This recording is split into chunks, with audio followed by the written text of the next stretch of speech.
Laker fans, what's going on? Welcome into the Lakers Report from Chat Sports. I'm your host, Jimmy Crowther, and today I'm going to be breaking down some free agent centers the Lakers could target if they lose JaVale McGee and Dwight Howard. So let's start by talking about those two. With JaVale McGee, he does have a player option this summer. He has $4.2 million option, but no one really knows if he's looking to opt in or opt out of that deal and get more guaranteed money elsewhere. Now, McGee's been an absolute reliable starter this year. He's been good at protecting the rim and scoring in, the alley-oop, the pick and roll. He's been an athletic center. He starts a lot, but he does split the minutes with Dwight Howard. And the thing with Dwight Howard is that not only does he not have an option, he's immediately going to become an unrestricted free agent. They brought him in on the non-guaranteed contract this past year to really prove himself, and he did just that. He came off the bench. He was serviceable all year long, but he may have earned himself a bigger contract somewhere else this next season. I like Dwight Howard a lot for this Lakers team. I think he makes a lot of sense coming off the bench, but is he really your long-term answer as a starter? I'm not 100% sold, but he did have a great year, averaging 7.5 points per game and 7.4 rebounds per game, as well as blocking some shots. Now, before I get into the options the Lakers could go after if they lose Dwight Howard and JaVale McGee, I got to remind you to go check out our friends over at Fanatics. When you use our link, chatsports.com/LeBron23, you get 25% off this LeBron James t-shirt jersey. Don't miss out. Go pick it up. I know you're craving some more NBA gear, and this is the best way to do it with Fanatics. Now let's talk about the four guys that I want to focus in on today. Starting out with Serge Ibaka. All these guys are going to be unrestricted free agents. You've got Serge Ibaka, Tristan Thompson, Marc Gasol, and Aaron Baynes all hitting the open market. Now, obviously, there's some bigger name centers like Andre Drummond and even Montrezl Harrell who are going to be available as well. But I didn't want to focus on them too much because they're going to cost too much money.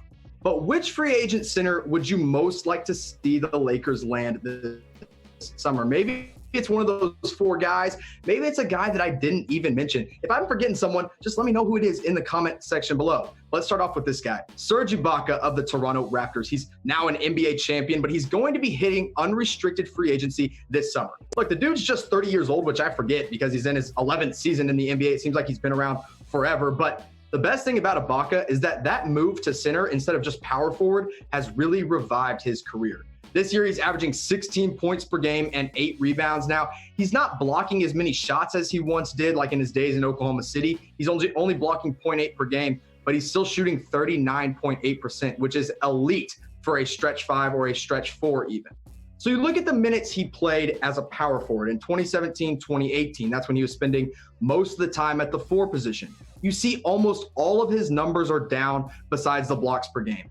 12.6 points per game, 6.3 rebounds, 1.3 blocks, shooting 36% from 3 and 48% from the field. Now, these last 2 years, including the championship year with the Toronto Raptors, he gets moved to center permanently, and the numbers spike. 15.5 points per game, 8 boards, less shots blocked, but still blocking a good amount at 1.1. The three-point percentage last year wasn't great, but this year jumps back up to 39% and 52% from the field.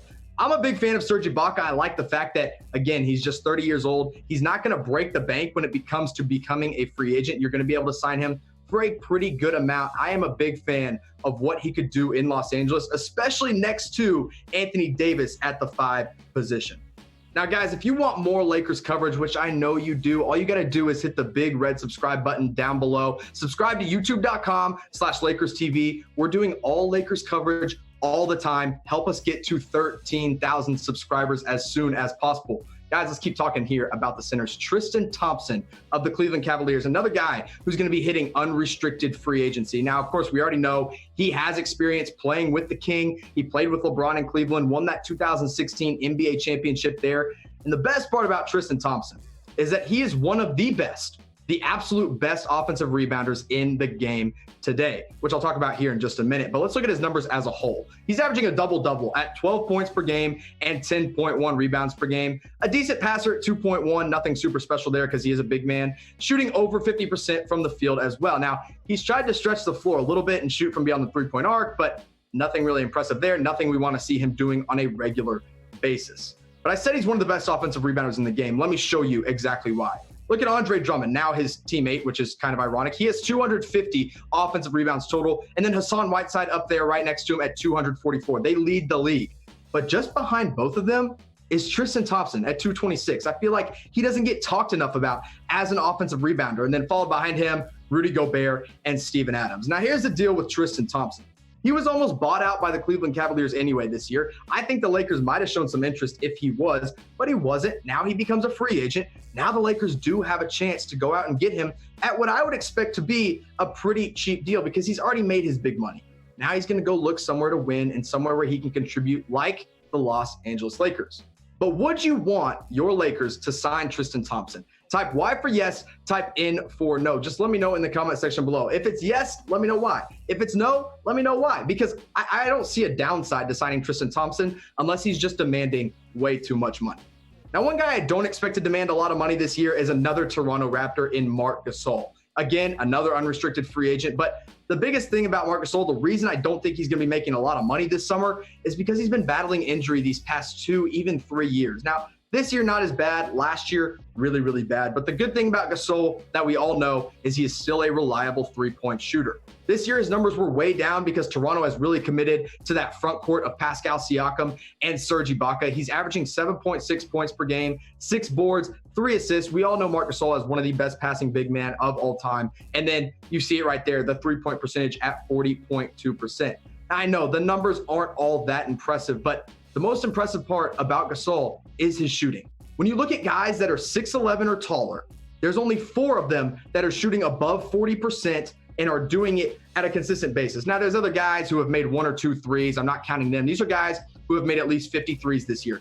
Kelly Olynyk shooting 43.2% from beyond the three-point arc. Myers Leonard, his teammate, at 42.9%. Karl-Anthony Towns, of course, a good three-point shooter, probably the best one on this list despite his percentage not being there at 41.2%. And then you got Marc Gasol, a guy who the Lakers could chase at 40.2% from 3.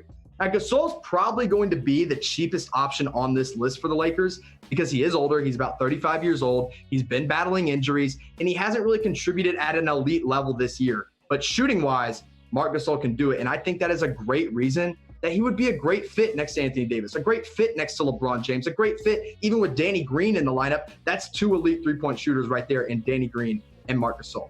But which Raptor big man, current Raptor big man, would you rather have next season?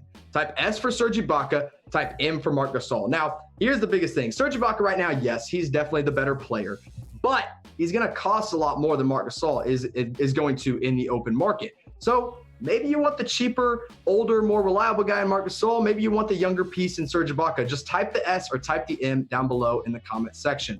And while you do that, I'm going to remind you to check out our friends over at Fanatics. Again, that link, chatsports.com/LeBron23, is going to get you 25% off this LeBron James t-shirt jersey. Go check it out today. Now let's focus in on a guy who the Lakers have already been interested in. We knew last summer, I did a report on it earlier this year, that the Lakers did show some interest in Aaron Baynes, now of the Phoenix Suns. Baynes is going to be an unrestricted free agent like the rest of the guys we've talked about today. And you know, the biggest thing for him is that he stepped up when he was most needed. DeAndre Ayton got suspended because of that PED chart. You know, he didn't get to play anymore because he got suspended from games, about 25 games. Baynes steps up big time. He had a huge year. In fact, he's having a career year. When you look at his first 6 seasons, first 6 years in the NBA, time was split with Boston, the San Antonio Spurs, and the Detroit Pistons. His numbers, not that impressive.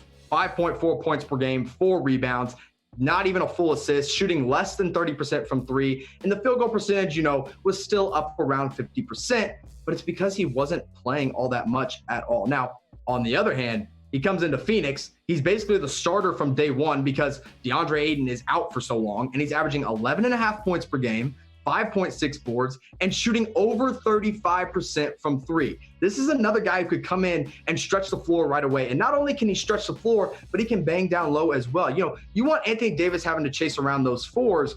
Aaron Baynes can chase around the 5s all day long. I'm a big fan of Aaron Baynes' game. I'm a big fan of what I saw from him in Phoenix. Now, his price range might cost a little bit more than the Lakers are comfortable with paying, but I think it might be worth it if they lose Dwight Howard and JaVale McGee. But maybe you don't want a center at all. Maybe you're just happy with letting Anthony Davis run the 5. Maybe you don't even think they need to re-sign JaVale and Dwight Howard. Maybe you have another guy on your mind. Who should the Lakers' top target be this summer? You've made it all the way to the end of the show, so I'm going to reward you by letting you put your dream target for the Lakers down in the comment section below.